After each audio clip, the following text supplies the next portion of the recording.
3వ అధ్యాయము 7వ వచనం అందరం కలిసి చదువుకుందాము. ప్రకటన గ్రంథము 3వ అధ్యాయము 7వ వచనం అందరం కలిసి చదువుకుందాం. ప్రారంభించుకుందాము. ఫిలదెల్ఫియాలో ఉన్న సంఘపు దూతకి ఇలాగు రాయము. దావీదు తాళపు చెవి కలిగి ఎవడనూ వేయలేకుండా తీవాడును, ఎవడనూ తీయలేకుండా వేయవాడునైన సత్యస్వరూపియగు పరిశుద్ధుడు చెప్పు సంగతులు ఏవనగా. మనం గత వారాల్లో ప్రకటన గ్రంథంలో 2-3 అధ్యాయాలు రాబడినటువంటి 7 సంఘాల గురించి ధ్యానం చేసుకుంటూ వస్తూ ఉన్నాం. ఇప్పటికీ 5 సంఘాల గురించి మనం చెప్పుకున్నాం. ఇప్పుడు 6వ సంఘమైనటువంటి ఫిలదెల్ఫియా సంఘాన్ని గురించి ఈరోజు మనము ధ్యానం చేసుకుంటూ ఉన్నాం. ఫిలదెల్ఫియా అనేటువంటి పేరుకు అర్థం ఏంటంటే సహోదర ప్రేమ అని అర్థం. ఈ పట్టణానికి ఫిలదెల్ఫియా అనేటువంటి పేరు ఎలా వచ్చిందంటే ఫిలదెల్ఫస్ అనేటువంటి రాజు ఆ పట్టణాన్ని స్థాపించాడు. ఆ రాజును బట్టి ఆ యొక్క పట్టణానికి ఆ పేరు అనేది వచ్చినట్లుగా మనం చూస్తూ ఉన్నాం. ఈ యొక్క ఫిలదెల్ఫియా పట్టణము సార్దీసు అనేటువంటి సంఘం గురించి పోయిన ఆదివారం చెప్పుకున్నాం కదా. సార్దీసు పట్టణానికి అది 30 మైళ్ళ దూరంలో, ఆగ్నేయంగా 30 మైళ్ళ దూరంలో అది ఉన్నట్లుగా చరిత్ర చెప్తూ ఉంది. ఆ ఫిలదెల్ఫియా పట్టణములో సంఘము చాలా చిన్నగా ప్రారంభించబడిందట. కొద్దిమంది ప్రారంభంలో సువార్త విన్నారు. ఆ కొద్దిమంది చేసిన పని ఏంటంటే ఎక్కువగా కలిసి ప్రార్థన చేసేవారట. వాళ్ళు బహు ప్రార్థనా పరులు. చిన్నగా ప్రారంభించినటువంటి ఆ సంఘం క్రమేపీ కాలక్రమేణా ఏమైందంటే ఒక బలమైన సంఘముగా అది అయినట్టుగా మనం చూడగలుగుతూ ఉన్నాం. ఈ ఫిలదెల్ఫియా సంఘానికి యేసు ప్రభు తను తాను ఏ విధంగా ప్రత్యక్షపరుచుకున్నాడో ఇక్కడ మనం 7వ వచనంలో చదివాం. ఒక్కొక్క సంఘానికి ఒక్కొక్క విధంగా ఆయన ప్రత్యక్షపరుచుకున్నాడు. ఎఫెసు సంఘానికి, స్మరణ సంఘానికి, పెర్గము, తుయతైరా, సార్దీసు అనేటువంటి సంఘాలకు ఒక్కొక్క సంఘానికి ఆయన ఒక్కొక్క విధంగా తను తాను ప్రత్యక్షపరుచుకున్నాడు. అయితే ఇప్పుడు ఈ యొక్క ఫిలదెల్ఫియా సంఘాన్ని గురించి మనం చూస్తే ఇక్కడ తను తను ఏ విధంగా ప్రత్యక్షపరుచుకున్నాడో మనం చూడగలం. చూడండి ఏ విధంగా ప్రత్యక్షపరుచుకున్నాడు అంటే, దావీదు తాళపు చెవి కలిగి ఎవడునూ వేయలేకుండా తీవాడును, ఎవడునూ తీయలేకుండా వేయవాడునైనా సత్యస్వరూపియగు పరిశుద్ధుడు చెప్పు సంగతులు ఏమనగా. ఫిలదెల్ఫియా సంఘానికి యేసు ప్రభు ఏ విధంగా ప్రత్యక్షపరుచుకున్నాడంటే, తాళపు చెవి కలిగిన వాడు. దావీదు తాళపు చెవిది. ఈ తాళపు చెవితో తలుపు నేను తీస్తే తీయబడిన తలుపు ఎవడు మూయలేడు, నేను మూస్తే దాన్ని ఎవరు కూడా తెరవలేరు అని చెప్పి ఆ యొక్క తాళపు చెవి కలిగినటువంటి ప్రభువుగా తను తాను ప్రత్యక్షపరుచుకున్నాడు. తాళపు చెవి దేనికి గుర్తు అంటే అధికారానికి గుర్తు. దేని గురించి చెప్పండి. తాళం చెవి ఉన్నటువంటి వ్యక్తి ఇంటికి వెళ్ళి అధికారంగా తాళం తీసి లోపలికి వెళ్తాడు. తాళం చెవి లేనటువంటి వ్యక్తి దొంగలు ఏం చేస్తారు, బద్దలు కొట్టుకుని వెళ్ళడానికి ప్రయత్నము చేస్తారు. కానీ తాళపు చెవి దేనికి గుర్తు అంటే అధికారానికి గుర్తుగా ఉంటా ఉంది. దేవుడు ఎవరు అంటే సర్వాధికారం కలిగినవాడు. చెప్పండి ఎవరైనా. సర్వాధికారం కలిగిన దేవుడు సృష్టి అంతా చేసి, సృష్టిలో ఆదాము అమల్ని చేసి ఆదాముకు ఈ యొక్క లోక అధికారాన్ని అప్పగించాడు. ఆదామేమో సరైనటువంటి కాపు కాయక అపవాది జ్వరబడినప్పుడు అవ్వ ప్రేరేపించబడి, అవ్వ ద్వారా ఆదాము కూడా ప్రేరేపించబడి అది తినవద్దన్న పండు తిని ఏం చేశారు, వాళ్ళు వారి అధికారాన్ని పోగొట్టుకున్నారు. ఆ తర్వాత వారు గెంటి వేయబడ్డారు, మనుషులు విస్తరిస్తూ ఉన్నారు. ఆ తర్వాత దేవుడు ఏం చేశాడంటే అబ్రహామును ఏర్పరచుకున్నాడు. ఆ తర్వాత దేవుడు చూస్తే ఇశ్రాయేలు జనాంగముగా యాకోబు యొక్క 12 గోత్రాల ప్రజల్ని ఏర్పరచుకున్నాడు. ఆ తర్వాత ఆ యొక్క ఇశ్రాయేల్ దేశానికి దేవుడు దావీదు రాజుని ఏర్పరచుకున్నాడు. దావీదుకు సింహాసనం ఇచ్చాడు. ఆ తర్వాత ఆ దేవుడే అనగా ప్రభువైన యేసుక్రీస్తు భూమి మీదకి ఆయన శరీరధారిగా వచ్చినప్పుడు ఏ విధంగా వచ్చాడు? ఆయన దావీదు యొక్క వంశంలో ఆయన జన్మించాడు. అంటే దావీదుకేమో అధికారాన్ని అప్పగించాడు. అదే దావీదు యొక్క వంశంలో ప్రభువైన యేసుక్రీస్తు వారు భూమి మీదకి ఆయన దిగి వచ్చారు. లోకసువార్త 1వ అధ్యాయము 31 నుండి 33 రాయబడిన మాటలు మనం చూడగలిగితే, ప్రభు అయిన దేవుడు ఆయన తండ్రి అయిన దావీదు సింహాసనమును ఆయనకిచ్చును, ఆయన యాకోబు వంశస్థులను యుగయుగములు ఏలును, ఆయన రాజ్యము అంతము లేనిదై ఉండునని ఆమెతో చెప్పాను. అంటే ప్రభు యొక్క అధికారం ఎలాంటిదంటే యుగయుగములు పరిపాలన చేసేటి వాడని చెప్పి చూస్తూ ఉన్నాం. ఆయన భూమి మీదకి మానవాకారంతో ఆయన వచ్చారు. ఆయన 33.5 సంవత్సరాలు భూమి మీద ఆయన జీవించారు. ఆ తదుపరి ఆయన మరి మానవ పాపరిహార్థం కోసం శిలువలో తన ప్రాణాన్ని ఆయన అర్పించారు. మత్తయి సువార్త 28వ అధ్యాయం 18-19 వచనాలు మనం చూడగలిగితే, ఆయన మరణమును జయించి తిరిగి పునరుత్థానుడై సజీవునిగా లేచిన తర్వాత ఆయన మాట్లాడుతున్న మాటలు అక్కడ చూడగలం. చదవండి 18-19 వచనాల్లో.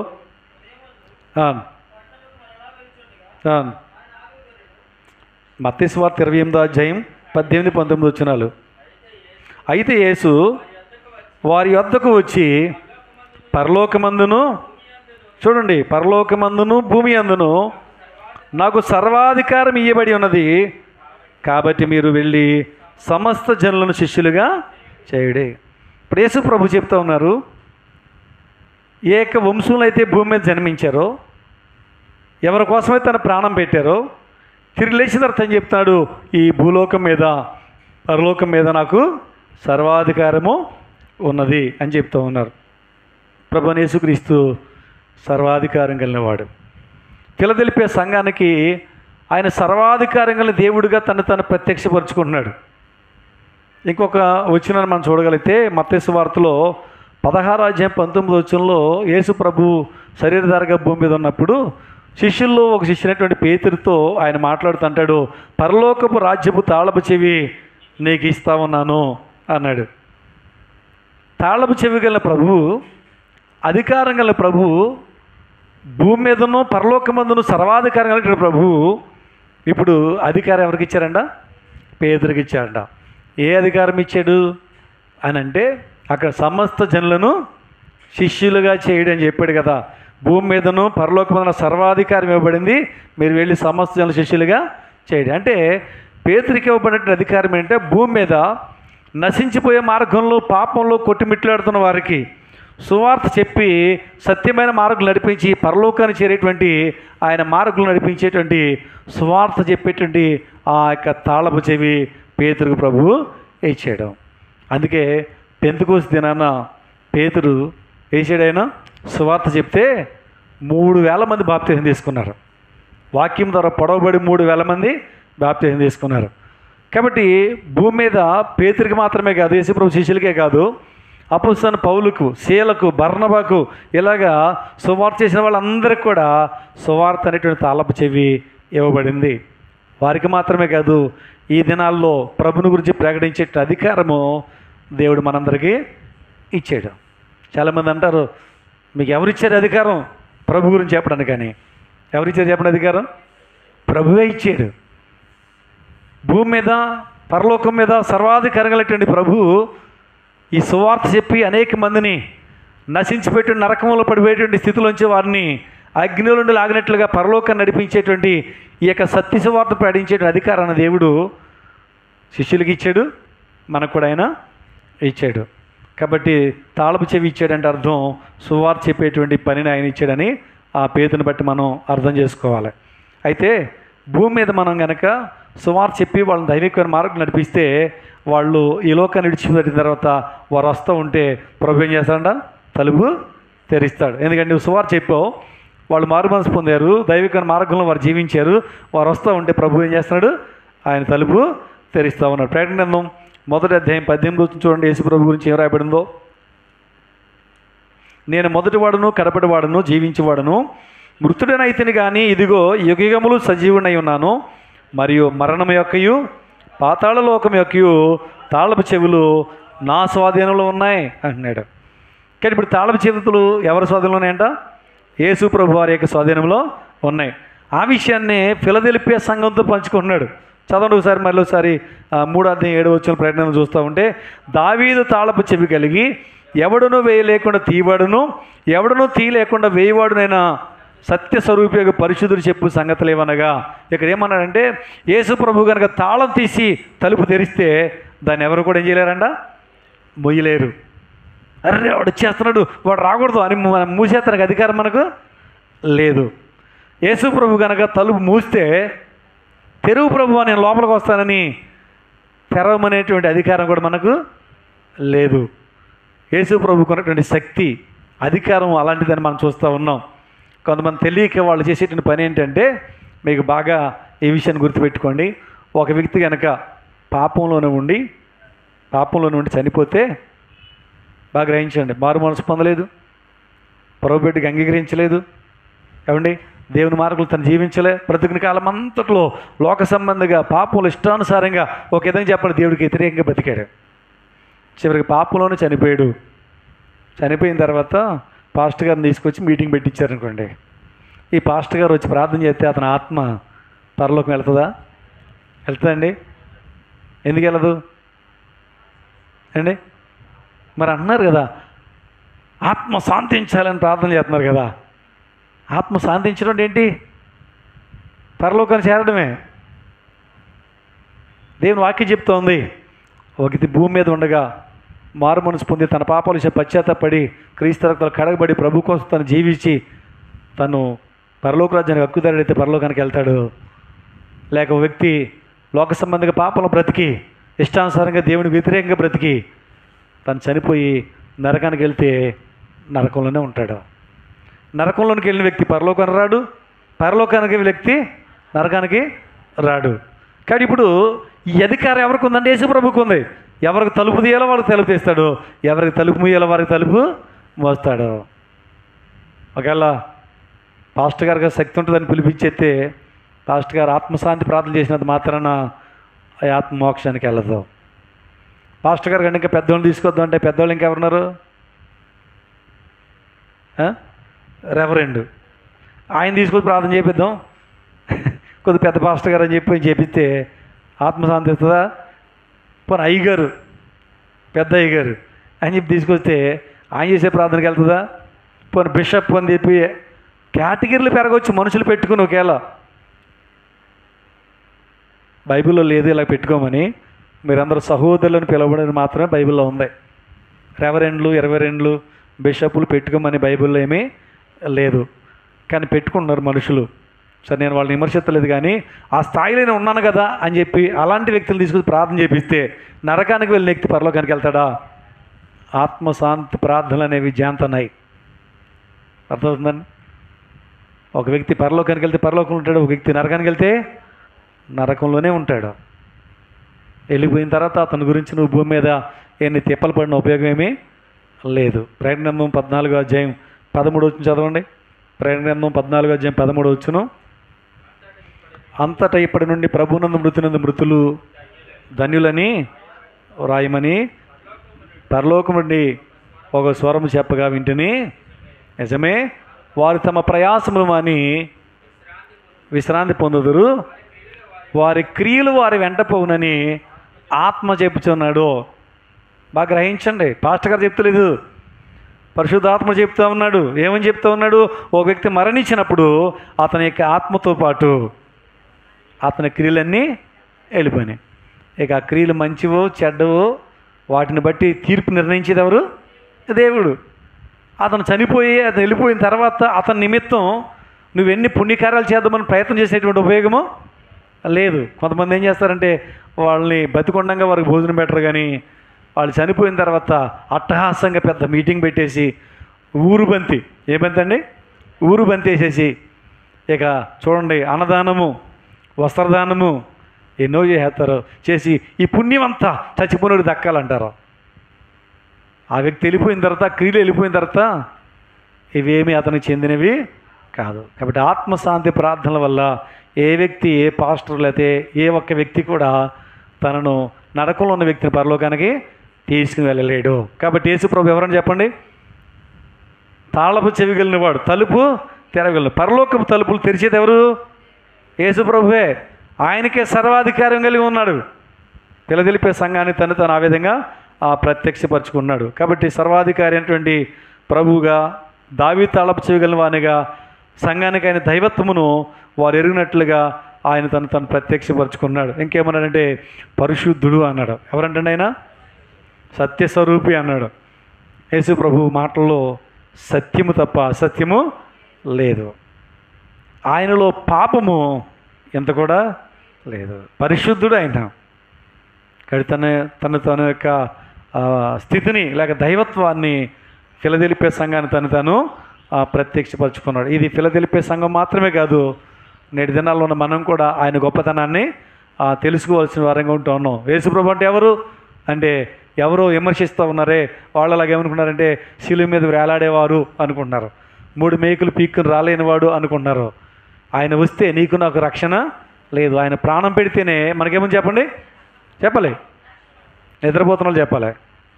ఏముంది, నిద్రపోతున్నారు మీరు మరి చెప్తున్నారు. కాబట్టి మనం దేవుని వాక్యాన్ని శ్రద్ధగా వినాలి, కునిబాట్లు పడుకోకుండా శ్రద్ధగా వినాలి. లారీ డ్రైవరు లారీ తోలుతూ ఉంటే పక్కన ప్రయాణికులు ఎవరు ఎక్కారనుకోండి, వాళ్ళు నిద్రపోతే ఆ డ్రైవర్ ఏమంటాడు, నిద్రపోవద్దు అంటాడు. ఎందుకు? వాళ్ళు నిద్రపోతే డ్రైవర్ కూడా ఏమవుద్ది, అప్పుడు డ్రైవర్ కూడా నిద్రపోతే ఏమవుతారు, యాక్సిడెంట్లు అయిపోతాయి. కాబట్టి వాళ్ళు నిద్రపోతే డ్రైవర్ నిద్ర వచ్చినట్టు మీరు నిద్రపోతున్నారనుకో, వాక్యం చెప్పుడు కూడా ఏమవుద్ది, అంతే సంగతిగా. ఇంతే సంగతులు చిత్తగించవాలన్నట్టు అయిపోతాయి. కాబట్టి మన శ్రద్ధగా దేవుడి వాక్యం, ఎందుకంటే మన ఎంతో విలువైన సమయాన్ని దేవుని కోసం కేటాయించాం. ఎన్నో పనులు ఉన్నాయి, పనులేవా, చాలా బిజీ షెడ్యూల్. అయినా సరే అవన్నీ పక్కన పెట్టి ప్రభు సన్నిధికి వచ్చాం కదా, కొద్ది సమయం ఓపికతో మనం దేవుడి వాక్యం వింటే మనం మేలు పొందుతాం. కాబట్టి ఇక్కడ మనం చూస్తున్నాం యేసు ప్రభు యొక్క ప్రత్యక్షతను మనం చూసాం. ఎందుకు ఆయన తనతో ఆ విధంగా ఫిలదెల్ఫియా సంఘానికి అంత గొప్పగా ప్రత్యక్షపరుచుకున్నాడు అంటే, ఫిలదెల్ఫియా సంఘంలో కొన్ని మంచి లక్షణాలు ఉన్నాయి. వాటిని కూడా మనం ధ్యానం చేసుకుని అలాంటి మంచి లక్షణాలు మనం కూడా కలిగి ఉండడానికి ప్రయత్నము చేద్దాం. చూడండి 8వ వచనంలో ఏం చెప్తా ఉన్నాడో, నీ క్రియలను నేను ఎరుగుదును. ఏం తెలుసంట, వాళ్ళ క్రియలు చూసినప్పుడంట వాళ్ళు క్రియలు చాలా గొప్పగా ఉన్నాయంట అండి. ఎలా ఉన్నాయి చెప్పండి. ఇందాక చెప్పాను, సంఘం ఎంత చిన్న సంఘం, కొద్దిమందే ప్రారంభించారు. అయినా సరే చాలా విశ్వాసం, భక్తి, ప్రార్థన, ఆత్మీయత, అసలు వాళ్ళు ఉన్నటువంటి మంచి లక్షణాలు ఇంకెవరిలో లేనట్టుగా ఉన్నాయి. అంత గొప్పగా ఉన్నాయంట. అయితే వాటిని ప్రభు చూశాడు. ప్రభు ఏం చూస్తాడు తెలుసా, నీ సంఖ్య ఎంత చూడ్డో, సంఘంలో ఎంతమంది ఉన్నాం, 50 మంది ఉన్నామా, 100 మంది ఉన్నామా, 200 మంది ఉన్నామా, 500 మంది ఉన్నామా, ఆ సంఖ్య కాదు ప్రభువుకి ముఖ్యం.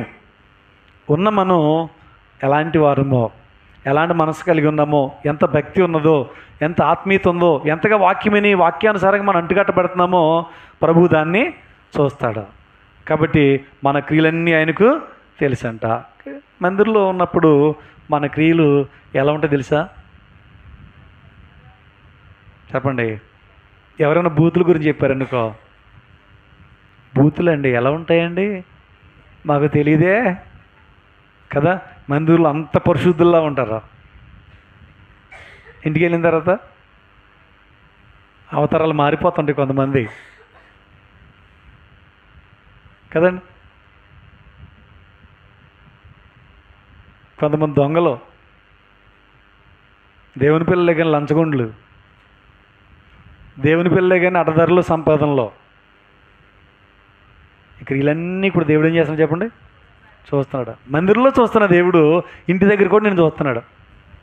నువ్వేం పని చేసుకున్నావో, నీ ఉద్యోగంలో, నీ వ్యాపారంలో, నీ వ్యవసాయంలో, నీ చేతి పనిలో, నువ్వు ఏ పనిలో ఉన్నావో ఆ పనిలో నిన్ను ప్రభు చూస్తూ ఉన్నాడు. నీ క్రియలు ఎవరికి తెలుసు చెప్పండి, దేవుని తెలుసు. కాబట్టి ఎలాంటి క్రియలు కలిగి ఉన్నావో ఒకసారి ఆలోచన చెయ్యి. ఇందాక చదివాం కదా, 14:13 చదివాం కదా, వాని క్రియలు వాని వెంట ఇలా అంట. నీ సోదరి సోదరుడా, నీ ఆస్తి నీ కూడా రాదు, నీ కులం నీ కూడా రాదు, బాగా గ్రహించు. నువ్వు సంపాదించింది ఏది నీ కూడా రాదు, కేవలం నీ క్రియలు మాత్రమే నీ కూడా వస్తాయి, క్రియలే వస్తాయి. నువ్వు మంచి క్రియలు చేస్తే మంచి క్రియలు వస్తాయి, నువ్వు చెడ్డ క్రియలు చేస్తే చెడ్డ క్రియలు నీ కూడా వచ్చి అవి తీర్పు నిలబెట్టి నరకాన్ని తీసుకెళ్తాయి. కాబట్టి ఈ విషయాన్ని మనం గుర్తెరగాలని నేర్చుకుంటూ ఉన్నాం. కాబట్టి మనం ఏ విధంగా ఉన్నాం ఎవరి దృష్టిలో చెప్పాలి? మనుషుల దృష్టిలో చాలా బాగుంటాం కదండి. ఇంకా చెప్పాలంటే పాస్టర్ గారి దృష్టిలో ఇంకా బాగుంటాం కదా.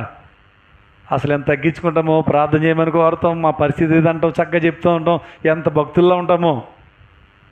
కానీ దేవుని దృష్టిలో ఉండాలి. ఆయన మన ప్రతి పరిస్థితిని ప్రతి క్షణం కూడా ఆయన చూస్తూ ఉన్నాడు. తర్వాత రెండోది, వారిలో ఉన్న మంచి క్రియలంట ప్రభు చూస్తే వాళ్ళ క్రియలు మంచిగా ఉన్నాయంట. ఫిలదెల్ఫియ సంఘం చూడండి, ఇంకా చూస్తే 8వ వచనంలో, నీ క్రియలు నేను ఎరుగుదును, నీకున్న శక్తి కొంచెమై ఉండినను నీవు నా వాక్యమును గైకొని నా నామము ఎరుగుననలేదు. ఇదిగో తలుపుని ఎదుట తీసి ఉంచున్నాను, దానిని ఎవడునూ వేయనేరడు అన్నాడు.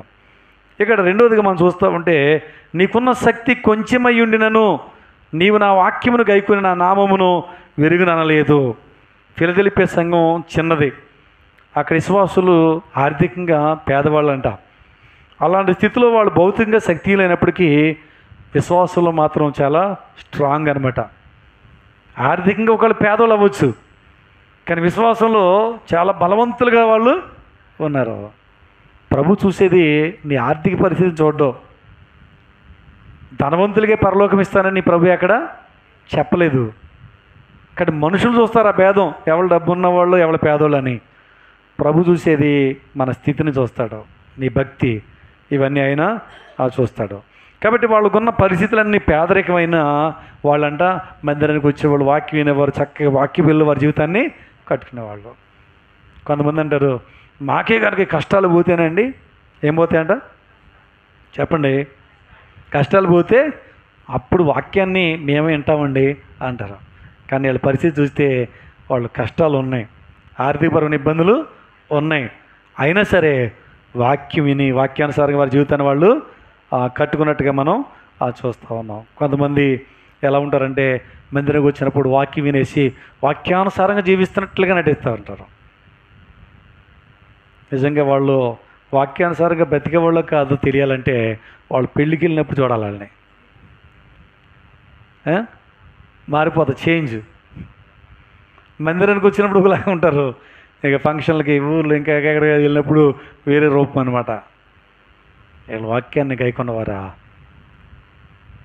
వాక్యాన్ని గైకొన్నవారు ఎప్పుడు ఒకేలాగా ఉంటారు. తర్వాత మూడోది మనం చూస్తే 3వ అధ్యాయం 10వ వచనంలో, నీవు నా ఓర్పు విషయమైన వాక్యమును గైకొంటివి గనుక.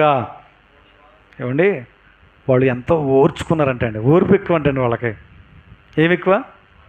ఓర్పు ఎక్కువ అంట. మనకి ఓర్పు తక్కువ, అంతేనండి. అస్సలు ఓర్చుకోలేం, సహించలేం. చిన్న శ్రమ వస్తే తట్టుకోలేం, ఎవరైనా చిన్న మాట అంటే తట్టుకోలేము. కానీ ఫిలదెల్ఫియ సంఘం వాక్యాన్ని గైకొనడమే కాదు, ఎంతో ఓర్పు కలిగిన వారట. కానీ మన జీవితాల్లో కూడా ఓర్పుతో మనం ముందుకెళ్ళాలి. ఆర్థిక పరిస్థితులైనా, శ్రమలైనా, బయట వ్యక్తుల ద్వారా కూడా కొన్ని శ్రమలు వచ్చినాయి, అయినా సరే చాలా ఓర్పు కలిగే వాళ్ళు ముందుకెళ్ళారు. అందుకని ప్రభుత్వం తెలుసా, వాళ్ళ ఎదుట పరలోక తలుపులు తెరిచేయడం. చిన్న సంఘమైనా సరే ఎవరైతే వాక్యానుసారంగా జీవిస్తారో వారికి పరలోక తలుపులైనా తెరిచేటువంటి వాడు, పరలోక తలుపులైనా తెరిచేటువంటి వాడు అని ఇక్కడ మనం చూస్తూ ఉన్నాం. నీకు ఎంత జ్ఞానం ఉందో దేవుడు చూడడం, నీకు ఎంత డబ్బు ఉందో దేవుడు చూడడం, నువ్వెంత చదువుకున్నావో దేవుడు చూడనే చూడడం, నువ్వెంత నమ్మకంగా జీవించావో అదే చూస్తాడు. గుర్తుపెట్టుకో, ఓర్పుతో సహనంతో దేవుని ఎడల నమ్మకంగా జీవిస్తే దేవుడు దాన్ని బట్టి ప్రతిఫలనైనా ఇచ్చేటిని వాడని మనం చూస్తూ ఉన్నాం. కాబట్టి వాళ్ళు మంచి లక్షణాలు చూసాం కదా. దీన్ని బట్టి ప్రభువు వారికి చేసిన మేళ్ళు ఏంటి అంటే చూడండి, 3వ అధ్యాయం 9వ వచనంలో, యూదులు కాకయే తాము యూదులమని అబద్ధమాడు సాతాను సమాజపు వారిని రప్పించేదను, వారు వచ్చి నీ పాదములు ఎదుట పడి నమస్కారం చేసి, ఇదిగో నేను నిన్ను ప్రేమించితనని తెలుసుకున్నట్లు చేసేదను. ఇక్కడ గుంపు ఉన్నారంటండి. ఏ గుంపు అంటే అసలే సంఘం చిన్నది. ఎంతమంది చెప్పండి? చిన్న సంఘం. ఈ కొద్దిమంది విశ్వాసంతో, ప్రార్థనా జీవితాన్ని కలిగి విశ్వాసంతో, భక్తితో వాళ్ళు బ్రతుకుతూ ఉంటే కొంతమంది వచ్చారంట, ఏయ్ మీరు అసలైన యూదులు కాదు, మేము ఎవరు తెలుసా అసలైన యూదులు, మేము దేవుని పిల్లలు అని చెప్పి వాళ్ళు నిజానికి అసలు దేవుని పిల్లలుగానే బతుకుతులే, సాతాను సమాజం వాళ్ళు అంటారు. అంటే దేవుడికి వ్యతిరేకంగా బ్రతికేటువంటి గుంపు. ఆ గుంపు వచ్చి ఏళ్ళు ఎక్కిరెత్తున్నారు. లోకం సామెత ఉంది, గుడ్డు వచ్చి పిల్లని ఎక్కిరించిందని. అలాగే వీళ్ళు వచ్చి ఏం చేస్తున్నారంటే వీళ్ళకి ఇబ్బందులు తెచ్చి పెడుతున్నారు. సంఘం కూడుకుంటే మీ సంఘం కరెక్ట్ కాదు, మేము పోనీ వీళ్ళైనా భక్తిగా ఉన్నారంటే అసలు లేనే లేదు. పైగా వీళ్ళని ఏడిపించేవాళ్ళు, వీళ్ళకి శ్రమలు తెచ్చేవాళ్ళు. వీళ్ళు ఓర్పు అంటే వీళ్ళ గురించి వీళ్ళు ఓర్చుకున్నారు. వీళ్ళు ఎన్నో వచ్చినా వీళ్ళు చక్కగా సహనం కలిగే వాళ్ళు ఉంటే ఒకరోజు వచ్చిందంట ప్రభు చేసిన కార్యం ఏంటి తెలుసా? వాళ్ళంతటా వాళ్ళే మారి పరుగెత్తుకుని వచ్చి వీళ్ళ పాదాల దగ్గర పడి, అయ్యా మా తప్పు అయిపోయింది క్షమించమనే స్థితిలోనికి దేవుడు వాళ్ళని తీసుకొచ్చాడట. మనమైతే ఏం చేద్దాం చెప్పండి? ప్రభు వాళ్ళని మార్చి వాళ్ళని ఎప్పుడు తీసుకొస్తాడేమో, అవన్నీ చూసేసరికి ఎంతకాలం పడుతుందో, ఈ లోపలైనా కరెక్ట్గా ఒకటి అయితే పోలే అనుకుంటాం. కొంతమంది సహనం తక్కువ, అందుకే వాళ్ళ జీవితాల్లో మేళ్ళు లేవు. కానీ వీళ్ళకున్న ఓర్పును బట్టి ప్రభు చేసిన మేలు ఏంటంటే శత్రువులుగా ఉన్నటువంటి వారు, సాతాను సమాజం వారు సైతము వీళ్ళ భక్తిని వీళ్ళ ఓర్పును చూడగానే వాళ్ళు మారిపోయారంట. మారిపోయి వీళ్ళ పాదాల దగ్గరికి వచ్చి పడేలాగా ప్రభు చేశాడు. కానీ మన జీవితాల్లో శత్రువులు బట్టి మనం ఏం చేస్తాం తెలుసా? ఏం చేస్తాం చెప్పండి? కర్ర తీసుకుని పరిగెడతాం. ఏమైనా సరే నాకు నష్టం చేశాడు, ఏమైపోలే చెప్పండి. కొంతమంది దెబ్బలాడినప్పుడు ఎప్పుడు చూసారా? మా ఊర్లో మా చిన్నతనంలో ఒక ముసలావిడ దెబ్బలాడినప్పుడు చూస్తుండేవాళ్ళం. కింద ఉన్న ఇసుక అంతా తీసేసి ఇలాగ గాలిలో దుమ్మెత్తేసి తిట్టేసేది అనమాట. ఇక చూడండి జడిసిపోయేవాళ్ళు, అమ్మో శాపకారం పెట్టేసింది, దుమ్మెత్తేసింది అని చెప్పని. చాలామంది అలాగే ఉంటారు. కానీ ఫిలదెల్ఫియా సంఘం మాత్రం తగ్గించుకుని వాళ్ళు కైమాడలేదు, కానీ ఓర్పుతో ఉన్న కారణం చేత వాళ్ళని మార్చి ప్రభు దగ్గరికి తీసుకొచ్చాడు. ప్రభు సన్నిధిలో నువ్వు ఓర్పుతో ఉంటే, ప్రార్థన జీవితాన్ని కలిగి ఉంటే నీ శత్రువుల్ని దేవుడు నీకు మిత్రులుగా చేస్తాడు. శత్రువులు ఏం చేస్తాడు చెప్పండి? ఆయన మిత్రులుగా ఆయన చేస్తాడు. బైబిల్లో యోసేపు గురించి రాయబడి ఉంది.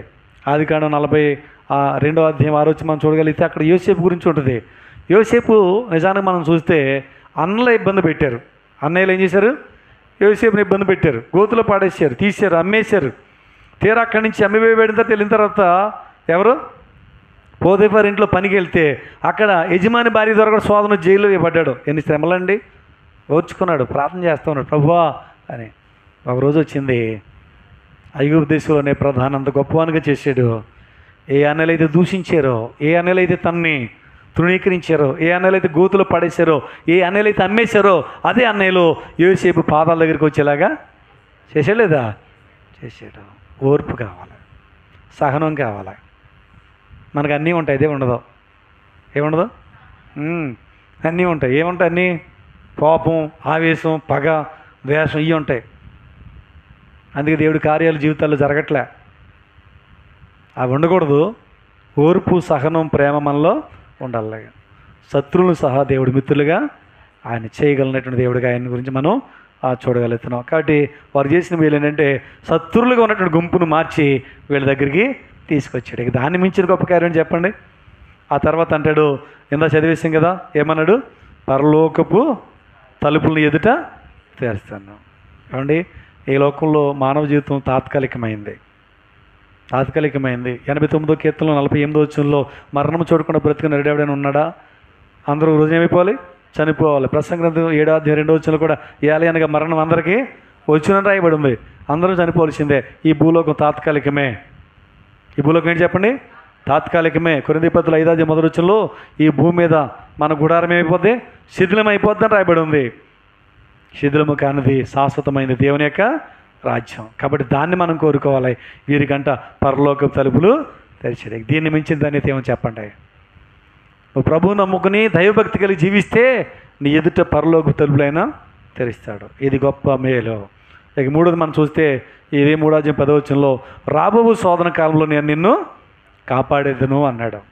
ఏ కాలం అని చెప్పండి? రాబోయేటువంటి శోధన కాలం.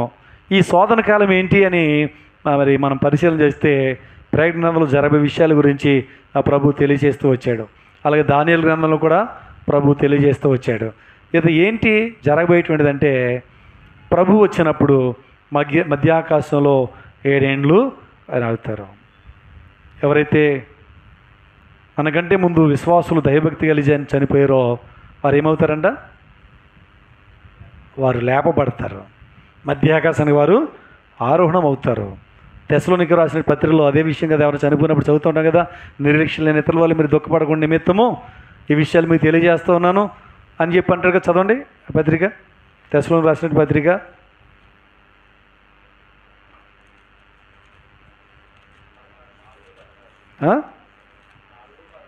4 ఒక్క నిమిషం 4:13 నుంచి చదువుదాం. సహోదరులారా, నిరీక్షణ లేని ఇతరుల వల్ల మీరు దుఃఖపడకుండా నిమిత్తము నిద్రించిన వారిని గూర్చి మీకు తెలియకుండా మాకు ఇష్టం లేదు. యేసు మృతి పొంది తిరిగి లేచిన మనం నమ్మినలా అదే ప్రకారము యేసునందు నిద్రించిన వారిని దేవుడు ఆయనతో కూడా వెంట పెట్టుకుని వచ్చాను. ఆయన వస్తున్నాడు, 2వ రాకడలో ఏం చేస్తున్నాడు? ఆయన వెంట పెట్టుకుని వస్తాడు. మేము ప్రభు మాటను బట్టి మీతో చెప్పింది ఏమనగా, ప్రభువు రాకడ వారు సజీవులుగా నిలిచి ఉంటే మనము నిద్రించిన వారి కంటే ముందుగా ఆయన సన్నిధి చేరము. ముందుకు బ్రతుకున్న వాళ్ళు కాదంట, ముందుగా చనిపోయి పాతి పెట్టబడిన వారు ముందు ఏమవుతారు? లేస్తారు. ఆర్భాటముతోనూ ప్రధాన దూత శబ్దంతోనూ దేవుని బోరతోనూ పరలోకం నుండి ప్రభు దిగివచ్చును. క్రీస్తునందు మృతులైన వారు మొదట లేతురు. ఆ మీదట సజీవులమై నిలిచి ఉండి మనము వారితో కూడా ఏకముగా ప్రభువుని ఎదుర్కొంటూ ఆకాశ మండలమునకు మేఘముల మీద కొనుపోబడదుము. కాగా మనం సదాకాలం ప్రభుత్వంతో కూడా ఉందాము. ఇలాగా ఎత్తబడేటువంటి సంఘం ఎత్తబడేటువంటి ఆ యొక్క సమయాన్ని గురించి రాస్తూ ఉన్నాడు. మధ్యాకాశంలో 7 ఏండ్లు. ఆ తదుపరి యేసు ప్రభు భూమి మీదకి వచ్చి నేరుగా ఆయన అపవాదిని బంధించి 1000 ఏండ్ల పరిపాలన చేస్తాడు. 1000 ఏండ్ల పరిపాలన అనంతరము అపవాది యుద్ధం చేసి వాడిని ఓడించి వాడిని తీసుకెళ్ళి మొట్టమొదటిగా అగ్నిగుణంలో పడేస్తాడు. ఆ తర్వాత ఈ లోకాన్ని తీర్పు అనేది జరుగుతుంది. అయితే ఇప్పుడు చెప్పబోయే మాట ఏంటంటే, 7 ఏండ్లు మధ్యాకాశంలో విశ్వాసులు ఉంటున్నారు. అదే 7 ఏండ్లు భూమి మీద ఎవరున్నారు చెప్పండి? ఎవరున్నారు? శ్రమల కాలం స్టార్ట్ అవుతుంది. అపవాది టైం అది, సాతాను సమయం అనమాట. 7 ఏండ్ల శ్రమకాలంలో ప్రభు మధ్యాకాశంలో ఉన్నప్పుడు, సంఘం ఎత్తబడినప్పుడు భూమి మీద 7 ఏండ్లు శ్రమల కాలం స్టార్ట్ అవుతుంది. దాన్ని మహాశ్రమల కాలం అన్నారు. అది దేవుడు చేసిన గొప్ప మేలేని తెలుసా? నువ్వు విశ్వాసగా దైవభక్తి అయిన వరకు ఉంటే ఆ శ్రమల కాలంలో నువ్వు విడిచిపెట్టకూడకుండా నేను ఏం చేస్తానంట? మధ్యాకాశానికి తీసుకున్నా. అదే ఫిలదెల్ఫియా సంగతి చెప్తున్నాడు. ఏమన్నాడు? రాబోయే శోధన కాలంలో నేను నిన్ను కాపాడేదను. శ్రమల కాలంలో మనం మిగిలిపోతే మన బ్రతుకు ఆధారితే. ప్రభు చేసే గొప్ప మేలు. శ్రమల కాలం తప్పించి ఆయన సన్నిధికి ఆయన చేర్చుకుంటూ ఉన్నాడు. ఇది గొప్ప ధన్యతగా మనం చూస్తున్నాం. ఈ మేళ్ళు ఫిలదెల్ఫియా సంఘాన్ని చేస్తున్నాడు. ఆ భక్తి మార్గంలో వారి వల్ల మనం జీవిస్తే మనకు కూడా ఆ మేళ్ళు ఆయన చేసేవాడు. 3వ అధ్యాయము 12వ వచనంలో మనం చూస్తే, ప్రకటన 3వ అధ్యాయం 12వ వచనంలో జయించే వారికి, ఫిలదెల్ఫియా సంఘంలో వారు జయించే వారికి చేసిన బహుమానాలు లేక వాగ్దానం చేసిన బహుమానాలు అక్కడ రాయబడి ఉన్నాయి. చూడండి ఏమన్నాడు? జయించి వాడిని నా దేవుని ఆలయములో ఒక స్తంభముగా చేసేదను, అందులో నుండి వాడు ఇక మీదట ఎన్నటికి వెలుపలికపోడు. మరియు నా దేవుని పేరును పరలోకములో నా దేవుని యొద్ద నుండి దిగివచ్చిన నూతనమైన యెరూషలేమును, నా దేవుని పట్టణ పేరును, నా క్రొత్త పేరును వాని మీద రాసేదను. ఎవరైతే జయిస్తారో జయించిన వారికట ఆయన ఏం చేస్తారంటే అండి చెప్పాలి, ఒక స్తంభముగా వారిని చేస్తాను అన్నాడు. ఎలా చేస్తా అన్నాడు? దేవుని ఆలయములో స్తంభముగా చేస్తా అన్నాడు. స్తంభము గురించి చూడాలంటే 2 విషయాలు. ఒకటి, స్తంభం పిల్లర్ కనపడుతున్నాయి. పిల్లర్స్ ఏమండి, మనం ఇల్లు వస్తున్నాం, అవి కూడా ఇల్లు వస్తున్నాయా? ఏమవుతున్నాయి? స్థిరంగా అలాగే ఉన్నాయి. అంటే స్తంభం ఏం చూపిస్తుంది? స్థిరత్వానికి గుర్తుగా. అంటే మనం స్థిరంగా అక్కడే ఉంటాం. రెండోది, ఇది ఏం చూపిస్తుంది అంటే ఈ పైన వేయబడిన బరువు అంతా మోస్తుంది. ఏం చేస్తుంది చెప్పండి? భారాన్ని భరిస్తూ ఉంది. కాబట్టి ఈ విధంగా నీవు దేవుని ఆలయంలో ఉంటావు అన్నాడు. ఎందుకే దేవుని ఆలయం అంటే ఏంటి? ఎక్కడుంది ఆలయం అంటే చూడండి, ప్రకటన 21వ అధ్యాయము 22 వచ్చిన చదవండి. 21, 22 తీయాలి బైబిల్ త్వరగా. 21, 22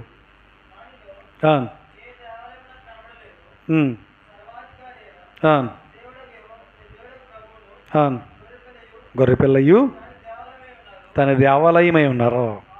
చెప్పండి. దేవుడు, గొర్రెపిల్ల అంటే ఎవరు?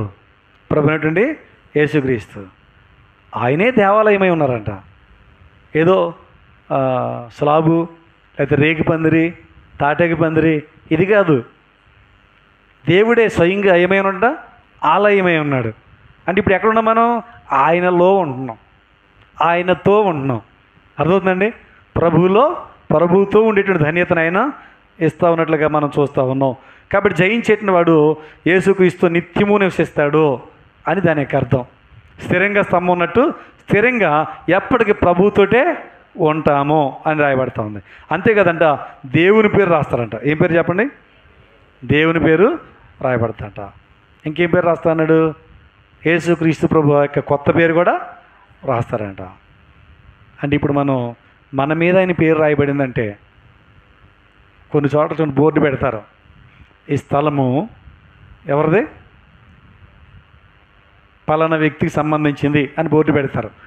అంటే ఆ స్వాస్థ్యము వాళ్ళది. దేవుని పేరు మన మీద ఉందంటే మనం ఎవరి స్వాస్థ్యమేక?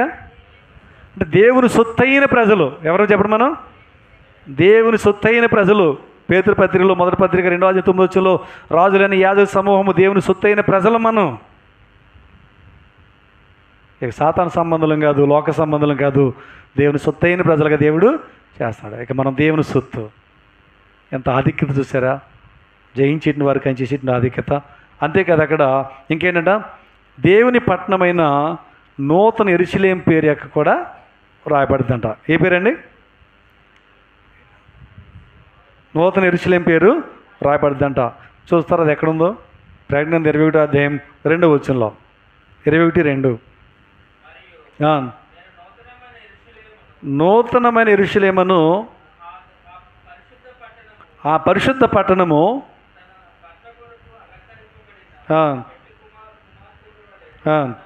చాలండి. అంటే ఇప్పుడు వారి మీద ఏం చేయాలి? నూతన యెరూషలేము, దేవుని పట్టణం అని పేరు రాశారంటే అర్థమైంది తెలుసా? మనం ఎవరో తెలుసా? పరలోకపు పౌరులము. ఎవరు చెప్పండి?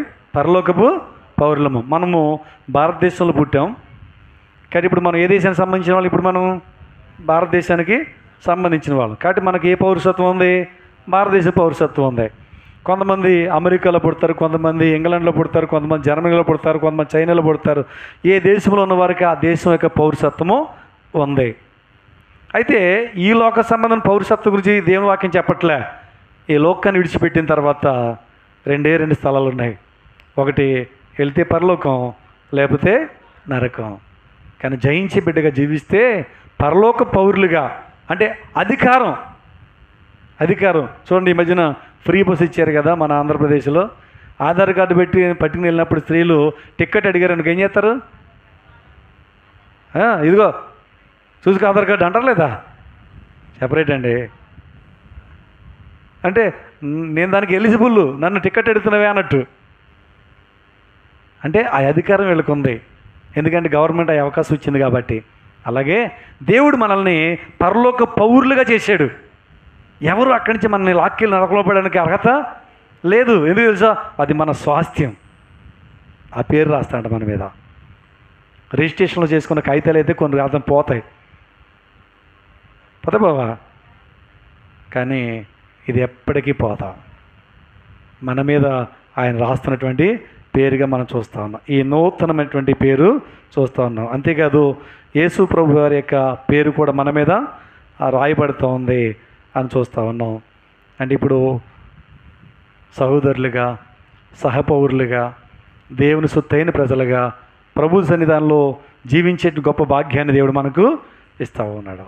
ఈ మేళ్ళన్నీ మనం పొందాలంటే మనం ఏం చేయాలో 2-3 మాటలు చూసుకుని ముగించుకుందాం. చూడండి, మనం ఏం చేస్తే, అంటే వాక్యం విన్నాం, వాక్యం విన్న తర్వాత ఏం చేయాలో మనం తెలుసుకోకపోతే అది ఎలా సంపాదించుకుంటాం మనం? కాబట్టి ఏం చేయాలో మనం తెలుసుకోవాలి. మొట్టమొదటిగా ఏం చేయాలంటే ప్రకటన 3:13 ఒక 5 మాటలు చెప్తాను, గుర్తుపెట్టుకోండి. 5 మాటలు చెప్తాను. మొదటి 3:13 చూతరా?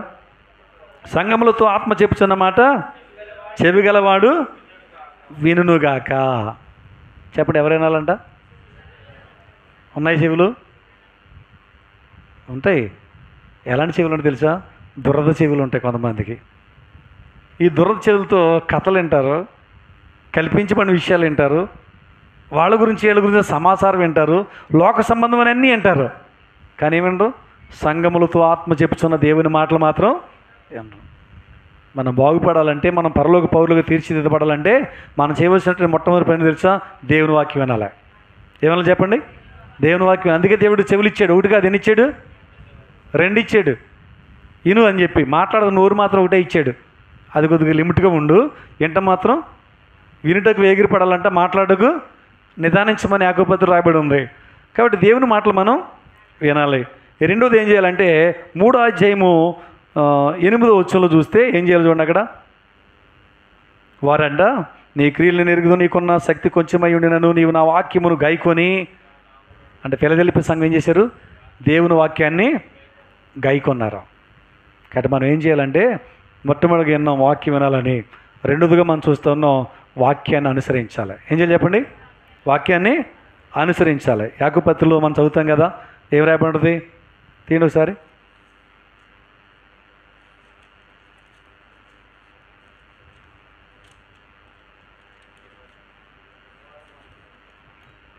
మొదటి అధ్యాయము 22వ వచనంలో, మీరు వినువారు మాత్రమై ఉండి మిమ్మల్ని మీరు మోసపుచ్చుకొనకుండా వాక్య ప్రకారము ప్రవర్తించేవారుగా ఉండే. వినటమే కాదు, విన్నట్టు నటించడం అసలు ప్రమాదం అంట. కొంతమంది ఏం చేస్తారంటే ఇంటర్నెట్గా నటిస్తారంట, బుర్రూపేస్తారు. వాళ్ళకే అర్థమైపోయింది అనుకుంటారు పాస్టర్ గారు. తీర చూస్తే వాళ్ళు తమను తామే మోసం చేసుకున్నారు. ఆసక్తిగా వినాలి వాక్యాన్ని. రెండోదంటే ఎందుకైనా తెలుసా? ఆ ప్రకారంగా మనం జీవించడానికి. వాక్య ప్రకారంగా మనం జీవించకపోతే, వాక్యానుసారంగా మన నడవడిక లేకపోతే ఎంత వాక్యం విన్నా మనకు ఉపయోగమేమీ లేదు. ఇది రెండోది మనం చేయవలసిన పని. అందుకే లోకాసువార్త 11వ అధ్యాయం 28వ వచనంలో అంటాడు వాక్యాన్ని గురించి. అక్కడ ఒక మాట చెప్తాడు ప్రభు. చూడండి అక్కడ లోకాసువార్త 11వ అధ్యాయం 28వ వచనం.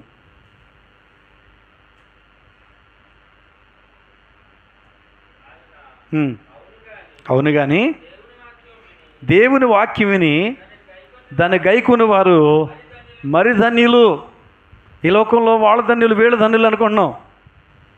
మరీ ధన్యురాలు యేసుప్రభు యొక్క సహోదరులు ధన్యులు అన్నట్టుగా చూస్తున్నారు ప్రజలు. లేకపోతే ఆయన ముందు నడిచినటువంటి యోహాను ధన్యుడు అనుకుంటున్నారు. లేకపోతే బాగా పాటలు పడుతున్న ఇన్ని ధన్యుడు అనుకుంటున్నారేమో. వాక్యం బాగా చెప్తారే మిమ్మల్ని ధన్యులు అనుకున్నారేమో. కానీ వాక్యం చెప్తుంది విషయం ఏంటి తెలుసా? వాక్యం విని దాన్ని గైకొన్నవాడు మరి ధన్యుడు. కాబట్టి ఎవరో ధన్యులని భావించుకో. నీవి పరిస్థితిలో ఉండాలని, నీవు ధన్యురాలుగా ధన్యుడిగా ఉండాలని నువ్వు ప్రయత్నం చేయి. వాక్యం విని దాన్ని గైకొనేవారు మరి దాన్ని. ఎవరు చెప్పారు ఈ మాట? ప్రభువే చెప్తున్నాడు. అదే ప్రభువే చెప్తున్నాడు, మనుషులు కాదు.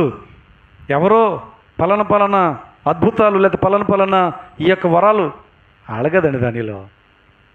వాక్యం విని దాని ప్రకారం నడిచేవాళ్ళు దానిలో. అర్థమవుతుందా? ఎవరో సేవకులు గొప్ప, ఎవరో పాస్టర్ గారు గొప్ప, ఎవరో పెద్ద పెద్ద బిషప్పులు గొప్ప. నేను కేవలం విశ్వాసాన్ని ఎప్పుడు అనుకోకు. వాక్యాన్ని అనుసరిస్తే నువ్వే గొప్ప. వాక్యాన్ని అనుసరిస్తే నువ్వే మరి ధన్యులు. వాక్యానుసారం జీవించిన వాళ్ళకి పరలోకం. వాళ్ళు ఎంత గొప్ప వాళ్ళే సరే వాక్యానుసారం జీవించకపోతే వాళ్ళ పరలోకం లేదు. కాబట్టి వాక్యం విని దాన్ని గైకొని వారు మరి ధన్యులు అన్నాడు. కాబట్టి మనం ఏం చేయాలి చెప్పండి? వాక్యం వినేవారిగా ఉండాలి. అందుకే ప్రకటన గ్రంథంలో మొదటి అధ్యాయంలో 3వ వచనంలో ఈ వాక్యాన్ని గురించి చెప్తున్నాడు. ఏమన్నా తెలుసా? సమయం సమీపించేది కనుక ఈ ప్రవచన వాక్యములు చదువువాడును వాటిని విని ఇందులో రాయబడిన సంగతులను గైకొనివారును, చదువువాడు, వినేవాడు, గైకొనేవాడు ధన్యుడు అన్నాడు. అందుకే మనం ప్రభు సన్నిధికి వస్తూ ఉన్నాం. కొంతమంది కల్పనా కథ అంటే భలే ఇష్టం, జోకులు అంటే భలే ఇష్టం, నవ్విస్తే భలే వింటారు, పాటలకు ఎంజాయ్ చేస్తారు, సంగీతానికి మైమరిచిపోతారు, వాక్యం అనగానే బోర్ ఫీల్ అయిపోతుంటారు.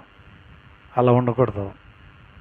వాక్యాన్ని వినాలి, చదవాలి, వాక్యాన్ని అనుసరించాలి. అప్పుడు మనం ధన్యులంగా చేయబడతాం. 2 మాటలు చెప్పాను. ఇక మూడోదిగా మనం ఏం చేయాలంటే ప్రకటన 3వ అధ్యాయం 10వ వచనంలో వారు ఎలా ఉన్నారంట?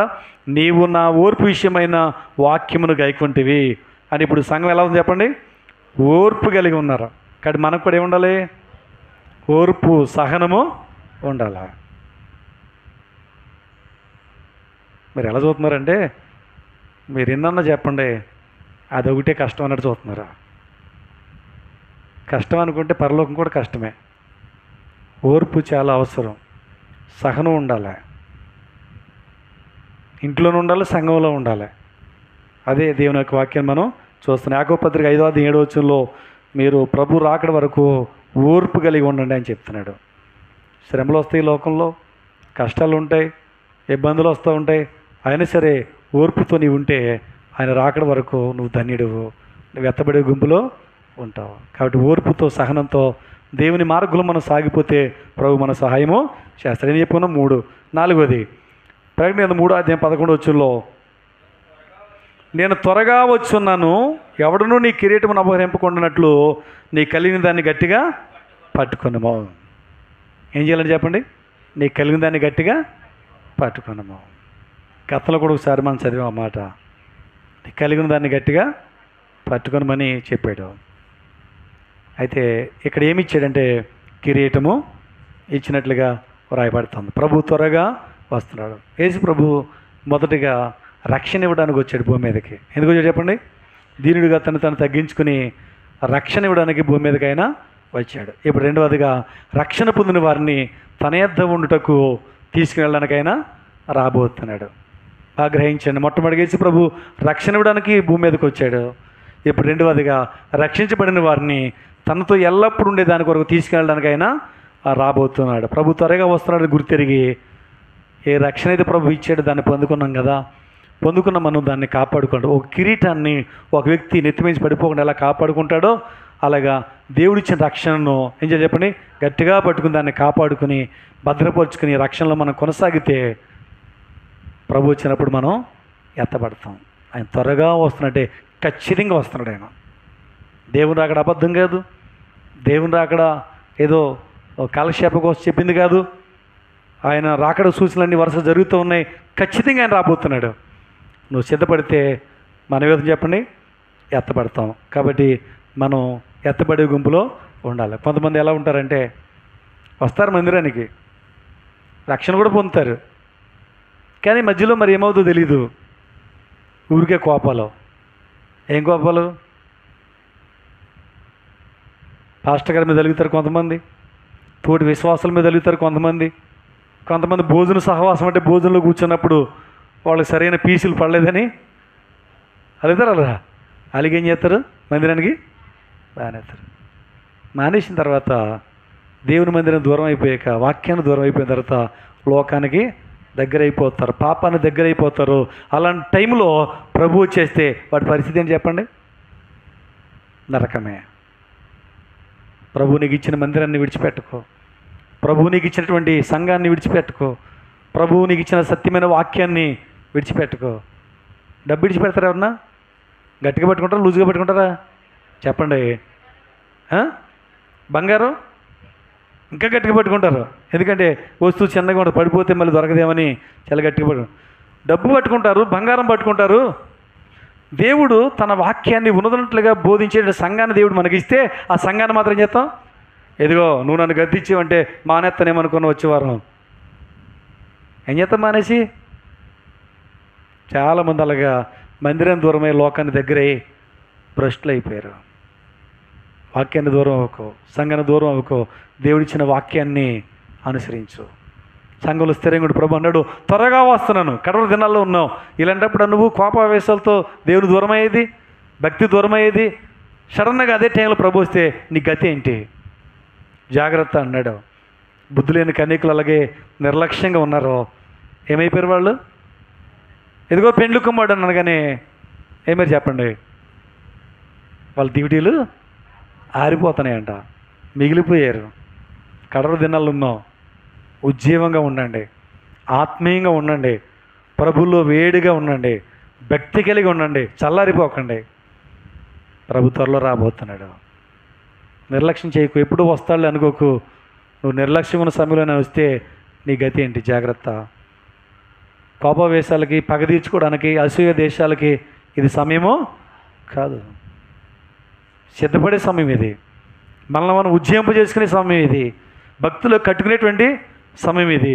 కాబట్టి మనం ఈ విధంగా ఉండాలని నేర్చుకుంటున్నాం. నువ్వు మందిరానికి వచ్చి భక్తిగా ఉండి మరలా లోకంలో కలిసిపోయావు అనుకో, అదే సమయంలో ప్రభు వస్తే, ప్రభు గతంలో వచ్చేదాన్ని, ప్రభు గతంలో వచ్చేవాడిని అంటే దేవుడు ఏం తీసుకోడు.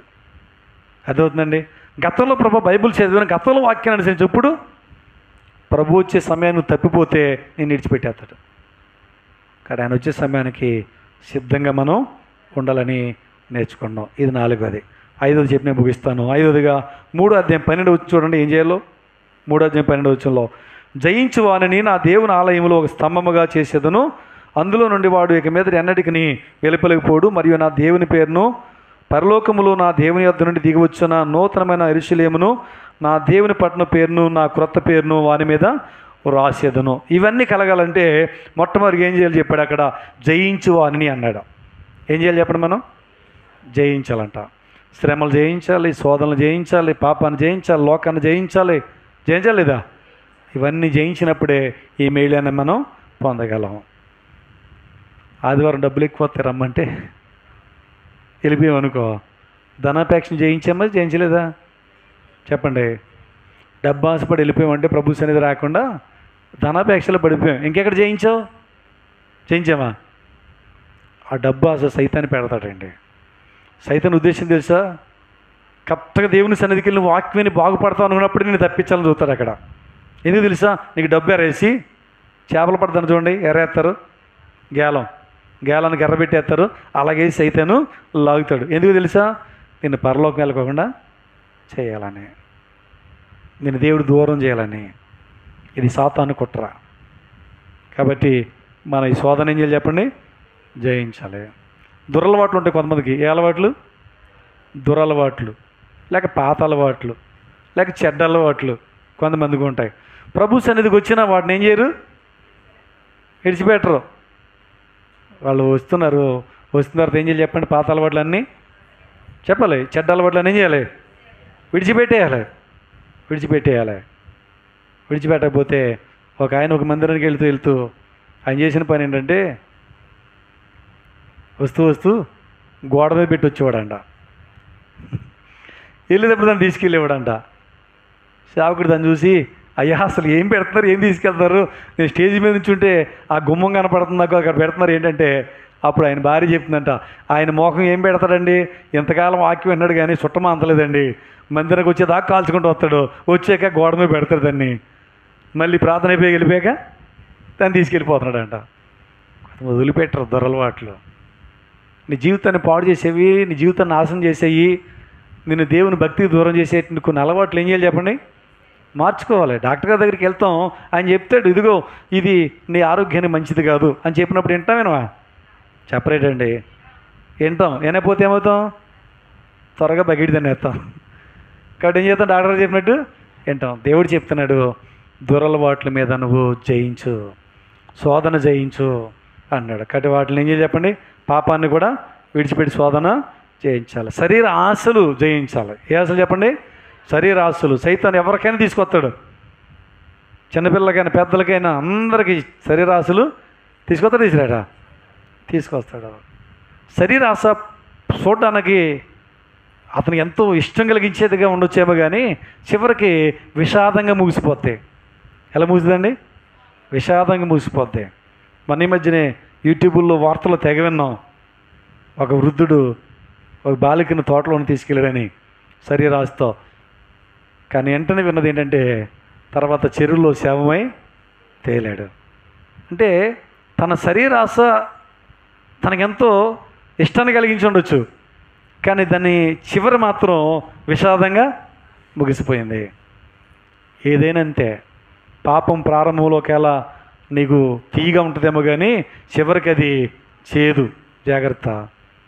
ఇక్కడ దేవుడు ప్రభు చెప్తూ ఉన్నాడు, వాక్యానికి లోబడు, పాపాన్ని విడిచిపెట్టు. యోసేపు అనే భక్తుడు ఉన్నాడు బైబిల్లో. యోసేపుకు ఇదే శోధన వచ్చింది. పోతీఫర్ ఇంట్లో పనివాడిగా ఉన్నాడు. అసలు యజమాని అయితే మొత్తం అధికారం అంతా ఇతనికి ఇచ్చేసాడు. ఇంట్లో ఏం పట్టించుకోవట్లేదు, ఏం చెప్తే అదే నమ్ముతున్నాడు. అలాంటి సమయంలో యజమాని భార్య యోసేపు మీద చెడ్డ కోరిక కలిగి అతను ప్రేరేపించింది పాపం చేయడానికి. అతను కనుక పాపం చేస్తే అక్కడ యజమాని కూడా పట్టుకోలేడు, అవకాశం ఉంది అతనికి. కానీ శరీరాసన అక్కడ ఏం చేశాడు చెప్పండి? ఏం చేశాడు?